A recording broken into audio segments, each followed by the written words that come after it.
Dobrý deň všetkým fanúšikom futbalu. Vítam vás pri sledovaní ďalšieho štúdia, ktoré vám prináša Promošport a TV4. Mojím dnešným hosťom je tréner Pohronia Milan Nemec. Milan, vítaj. Dobrý deň. Milan, poznáme ťa ako veľmi dobrého, teraz už trénera, ale aj veľmi skúseného hráča. Aký je rozdiel medzi tým, ako vníma futbal hráč a tréner? Ono je to veľmi odlišné a to pochopia až hráči, keď sa stanú trénermi. Človek má v zápase zodpovednosť len za seba, ale ako tréner má zodpovednosť za celé mužstvo, takže je to oveľa ťažšie a je tam oveľa viac činností, ktoré musí vykonávať. Máš za sebou skúsenosti trénerské ako mládežnícky tréner, teraz ako seniorský. V čom je ten rozdiel medzi tými deťmi a tými dospelými? No, dá sa povedať, že ja som trénoval všetko od prípraviek až po mužov, takže mám bohaté skúsenosti. V čom sa to líši? Líši sa to v tom, že u detí je väčšia odozva.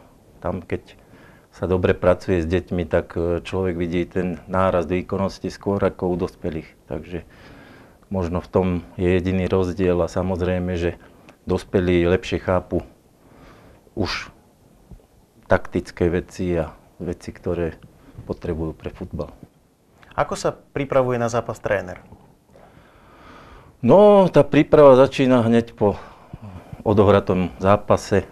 To znamená, že musíme spracovať zápas, ktorý sa odohral a hneď začína príprava na ďalší zápas.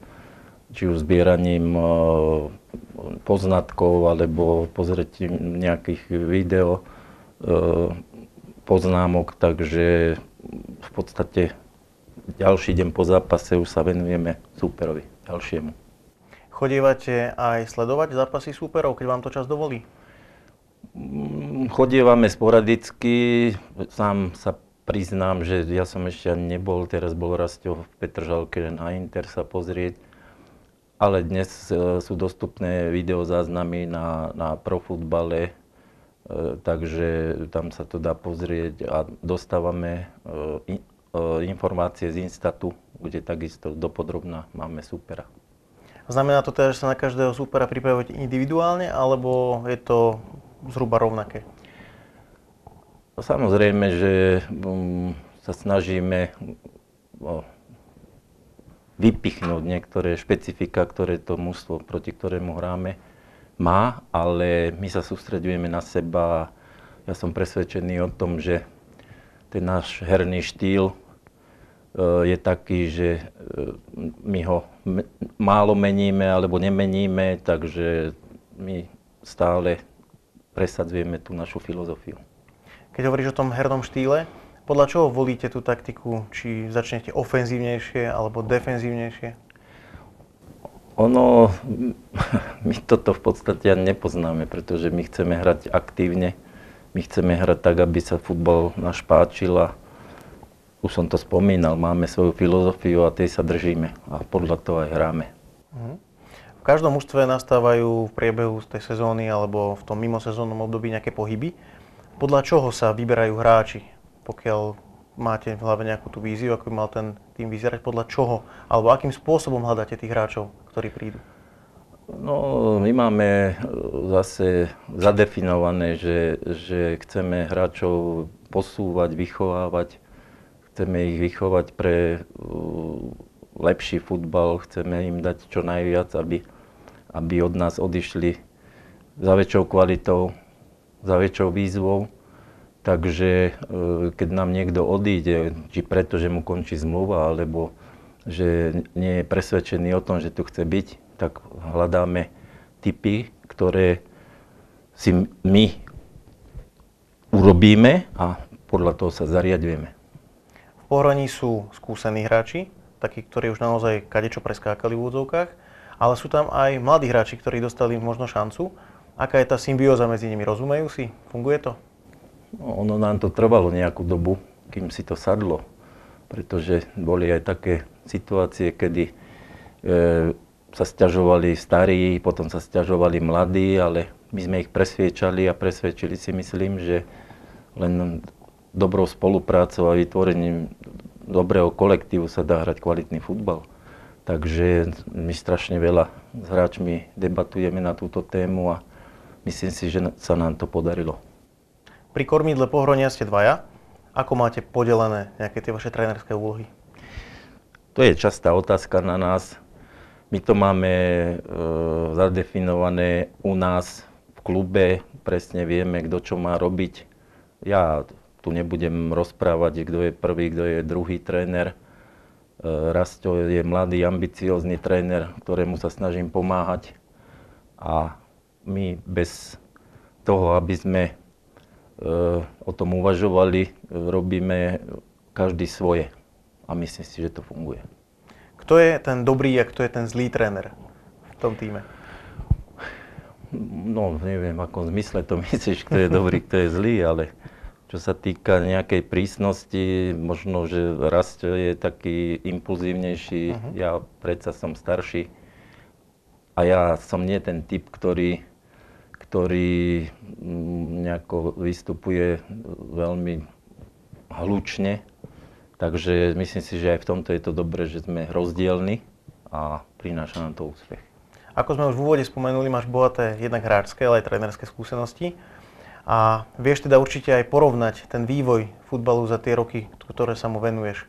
A v čom je rozdiel medzi tým pôvodným futbalom, ktorý si hrával možno za mladí, a týmto moderným, ktorý sa hrá teraz? No rozdiel je jednoznačne v napredovaní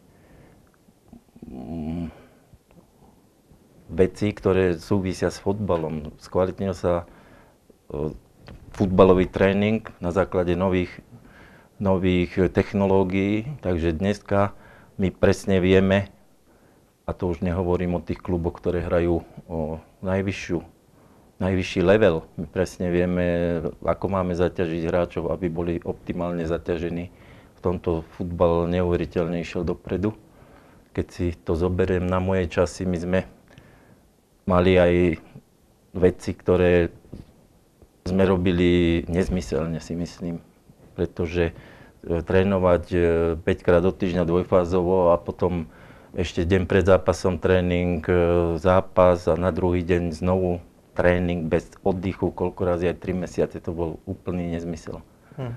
Ale bola taká doba, takže v tomto to išlo ďalej. Samozrejme, futbal sa zrýchluje, ale ja si myslím, že tí hráči, ktorí hrávali v mojej dobe, by takisto vedeli hrať dneska.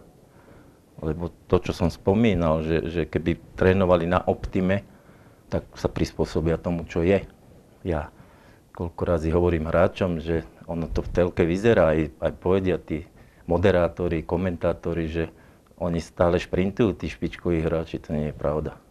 Oni šprintujú vtedy, keď majú. A bežne v našej súťaži nabehajú hráči 12, 13, 14 kilometrov, presne tak ako hráči, ktorí sú na najvyššom leveli. Využívate aj nejaké moderné technológie pri tom testovaní hráčov napríklad? No, chodia nám hráči na testy fyzické, aby boli schopní hrať. To každý musí mať prehliadku lekárskú, ale nepáči sa mi to celkom, pretože raz to robia s maskou, raz to robia bez masky. To znamená, že s prístupom vzduchu, bez prístupu, a to je veľmi dôležitý ukazovateľ pre nás.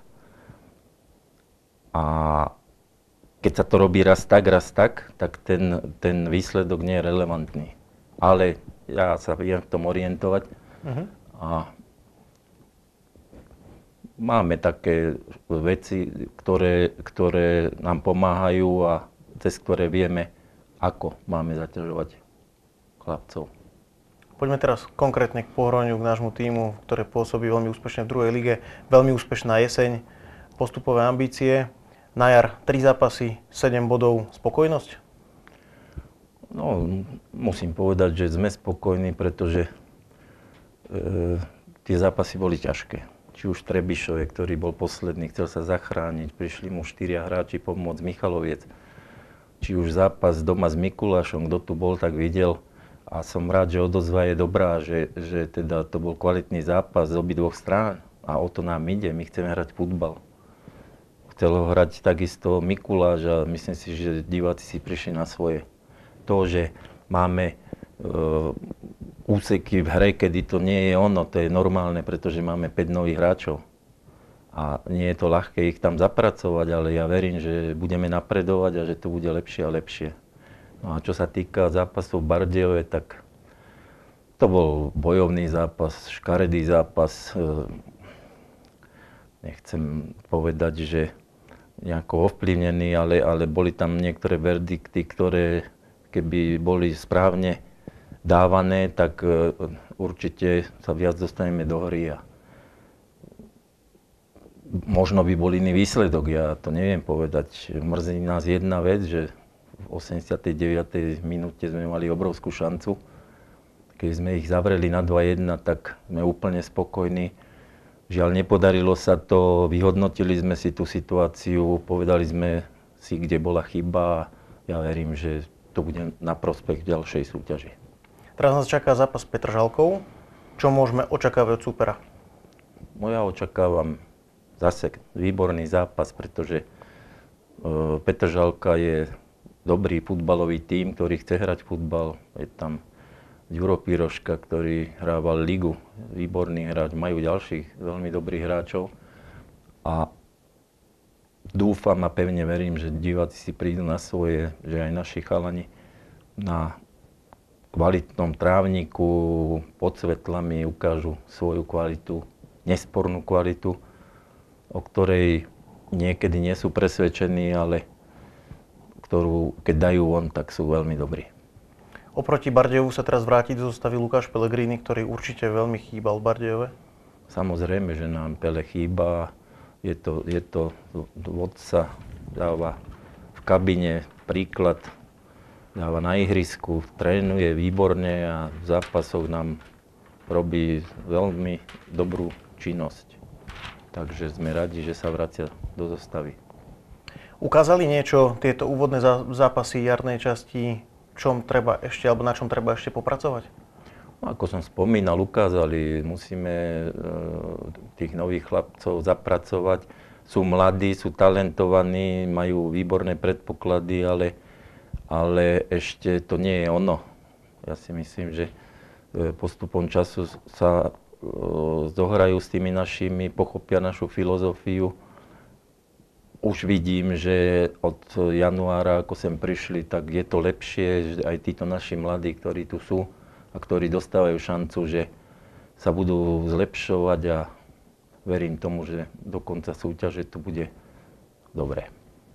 Poďme teraz ešte naspäť k tebe.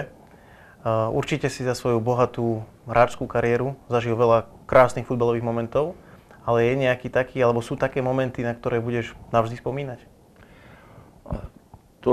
Takých momentov je strašne veľa, pretože človek sa musí tešiť aj z maličkosti a ja sa teším za každým, keď to má zmysel. A malo to zmysel vo všetkých mužstvách, kde som pôsobil, či už v prípravkách, alebo u dorastu, u mužov, takže tých momentov je veľa. Nikdy nezabudnem na reprezentačné zápasy, ktoré som absolvoval. Byť v jednej kabíne s reprezentantmi, ktorí sú majstri Európy a špičkoví hráči tej doby. Trénoval som reprezentantov súčasných a to bola takisto krásna robota, ale krásnu robotu som mal pod Brezovej a túto sezónu aj tu. Takže dalo by sa vypichnúť od toho mužstva, z každej doby niečo, ale povedať jednu vec, to je ťažko. Bol si úspešný reprezentant, ako si aj sám spomínal. Vychoval si ďalšieho reprezentanta, Adama, takže jablko asi teda nepadá ďaleko od stromu. No, som rád a hrdý na Adama, že sa chopil šance, ja som ho vždy podporoval. Ako všetkých hráčov, ktorých som trénoval, som ich chcel zlepšiť a sa mi to podarilo u Adama a myslím si, že urobil peknú kariéru reprezentačnú, že vždy išiel na maximum a ako to napísal na svojom statuse, vždy išiel na 100%. Nie je to vždy tak, že sa nám všetko vydarí alebo všetko pokazíme, takže mal lepšie výkony, mal horšie výkony, ale ja si myslím, že odviedol veľa a je jeden z najlepších útočníkov, ktorí za reprezentáciu hrali. A to ma teší. V minulom vydaní tu sedel Lukáš Tesák. Jeho som sa pýtal na jeho nejaké hráčske ciele, ktoré ešte má pred sebou. Teba sa musím opýtať na tvoje trénerské ciele. Čo by si ty ako tréner chcel dosiahnuť, alebo po čom tak túžiš tajne? Ja už mám svoj vek a niekedy aj nervy, takže už si nejaké ambície nerobím. Ja by som chcel, aby sme dobre reprezentovali mesto, ktoré vytvára úžasné podmienky pre futbal. Chcem sa poďakovať mestu a všetkým ľuďom, čo robia okolo futbalu. A mojou súčasnou túžbou je, aby sme zakončili sezónu tak, ako si ju želáme, teda postupom. Mojím dnešným hosťom v štúdiu bol tréner Pohronia Milan Nemec. Milan, ďakujem za návštevu. Ďakujem za pozvanie a verím, že vás uvidíme mnohých na ďalších našich zápasoch. Určite áno. Ja vám ďakujem za pozornosť. Teším sa na ďalšie stretnutie pri vydaní štúdia, v ktorom privítame opäť zaujímavého hostia.